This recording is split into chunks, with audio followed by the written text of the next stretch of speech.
Jääkiekon SM-liigaan kaudella 25-26 paluumuuttajat on Jyrki Jokipakka. Jyrki Jokipakka pelasi viime kerran SM-liigassa Ilveksessä ja nyt pelaa Tapparassa. Jokipakka on Ilveksen kasvatti. Tässä Jyrki Jokipakasta kuva.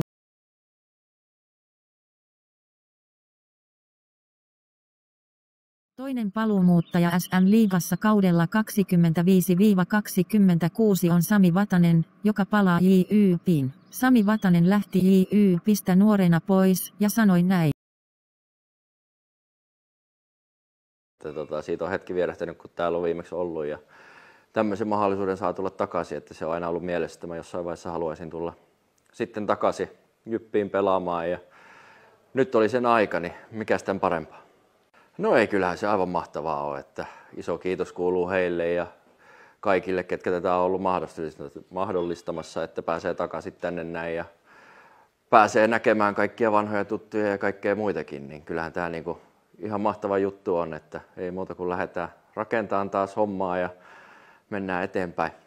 No ei mitään, totta kai se on hieno nähdä taas faneja ja kaikkea, ketä täällä on ollut ja varmasti uusiakin on tullut, niin ei muuta kuin sankoi joukoi vaan paikalle ja tavataan siellä.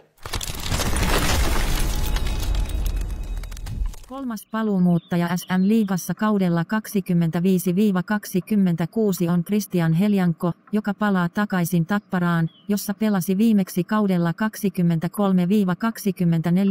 jonka jälkeen lähti ulkomaille, josta tuli floptikausi ja nyt 4 vuoden sopimuksella Tapparaan. Tässä Christian Heliangon 23-24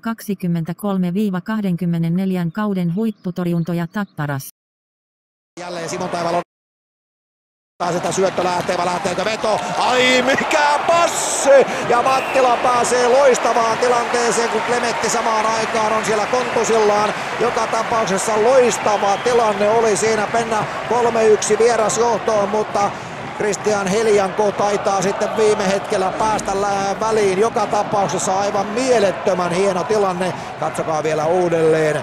Siinä tulee passipaikkaa ja siitä se tulee, mutta Mattila ei onnistu viimeistelemään ja kyllähän Helianko on ollut todellinen hahmo Tapparan maalilla, vaikka joukkue on tappiolla. Simon Taival siinä odottaa ja tarjoaa sinne Mattilalle loistotontin ja aivan ilmiömäinen Christian Heliankon pelastus.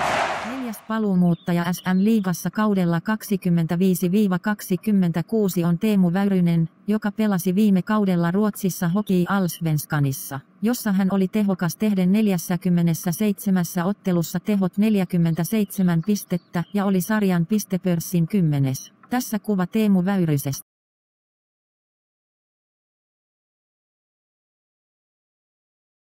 Viides paluumuuttaja SM-liigassa kaudella 25-26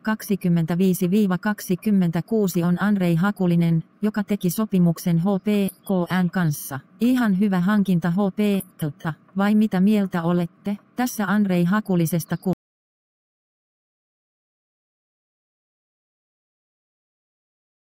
Sitten Lukon kova hankinta Antti Raanta, todella kova paluumuuttaja SM-liigaan kaudelle 25-26 ja pelasi Porin Ässissä 2012-13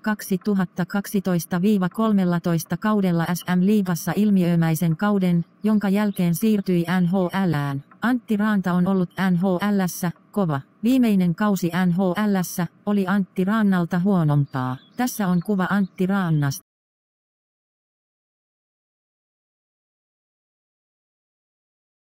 Sitten Teemu Hartikainen, joka on 7. paluumuuttaja SM-liigaan kaudelle 25-26.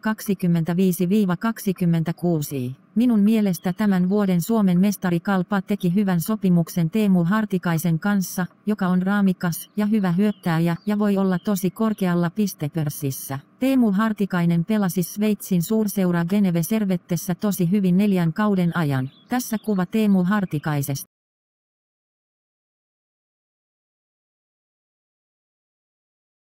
Sitten 8. paluumuuttaja SM-liigaan kaudelle 25-26, joka on minun mielestäni yllätäväkin, nimittäin TPS:n hankinta Arttu Tuhkala. Arttu Tuhkala on vielä nuori ja on pelannut Pohjois-Amerikassa nuorten sarjoissa. Toivottavasti Arttu Tuhkala saa seuraavan etapin urallaan ja palaisi vielä Pohjois-Amerikkaan. Tässä on kuva Arttu Tuhkalasta.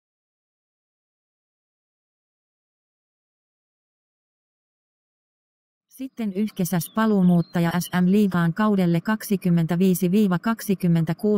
Henrik Haapala, jolla on potentiaalia olla pistepörssissä hyvinkin korkealla. Tappara teki Henrik Haapalan kanssa pitkän sopimuksen. Haapala muistetaan myös Ilveksestä. Tässä on kuva Henrik Haapalasta.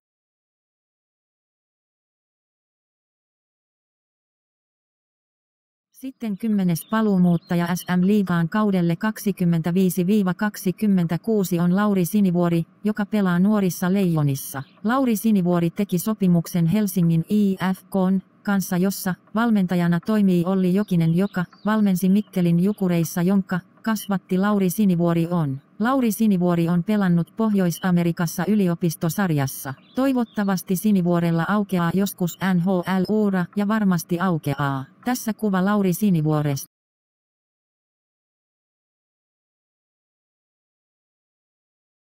Sitten 11. paluumuuttaja SM-liigaan kaudelle 25-26 on Tommi Tikka, joka pelasi Ruotsissa viimeiset 2 kautta, jotka meni huonosti. Tommi Tikka teki Oulun Kärppien kanssa sopimuksen. Minulle Tommi Tikka on kysymysmerkki, että miten pärjää. Tässä kuva Tommi Tikasta.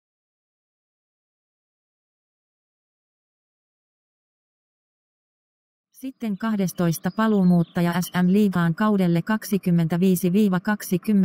25-26 on Teemu Kivihalme, joka teki Saipään kanssa sopimuksen. Teemu Kivihalme on pelannut viime kaudet Ruotsissa. Voi olla Saipalle tärkeä pelaaja. Tässä kuva Teemu Kivihalmesta.